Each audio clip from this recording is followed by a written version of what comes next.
Wel, o'n i wastad efo diddordeb mewn pethau amgylcheddol a dwi wastad 'di meddwl fod newid hinsawdd ac pethau fel bywyd gwyllt hefyd yn arbennig o bwysig.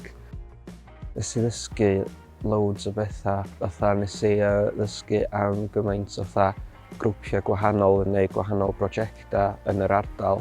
Un o'r pethau ni 'di ffindio mwya diddorol oedd prosiect tech tyfu sy'n cael ei redeg gyn Menter Môn, lle maen nhw'n defnyddio hydroponics i dyfu bwyd.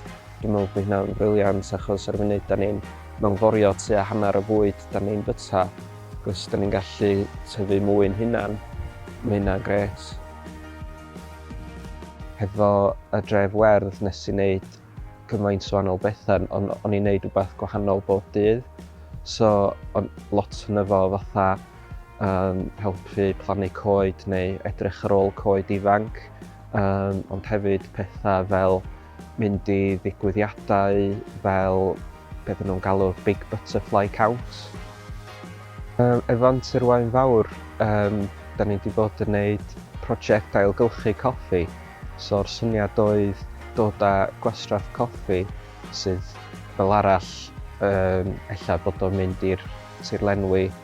Mae rhai bobl roed o'r compost, mae hynna'n gret, ond yna lwyth o wastraff coffi. Oedden ni'n meddwl wneud o'n logs ar gyfer llosgi, so dwi wedi bod yn treulio rhai wythnosau yn ymchwilio ar sut mae posib gwneud hynny, ac yn ddiweddar dwi wedi gwneud rhai arbrofion i weld sut yn union mae'n gweithio. Mae'r profiad wedi arwain at fi'n cael job efo elusen Gista fel gweithiwr amgylcheddol iddyn nhw. So dwi'n mynd i fod yn dysgu bobl ifanc am sut i leihau gwastraff, ac dwi'n meddwl swn i wedi gallu cael y job yma heb y profiad o'n i wedi cael efo'r prosiect. Mynd i gael profiadau ydy'r peth mwyaf bwysig. I lot o bobl mae hynny'n golygu gwirfoddoli. Mae yna wyth o gyfleoedd gwirfoddoli o gwmpas ar y funud.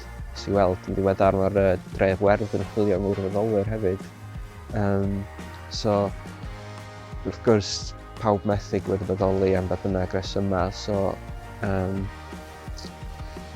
bosib chwilio am jobsys, mae yna jobsys, just weithiau mae'n anodd ffeindio nhw, ond mae nhw yna de.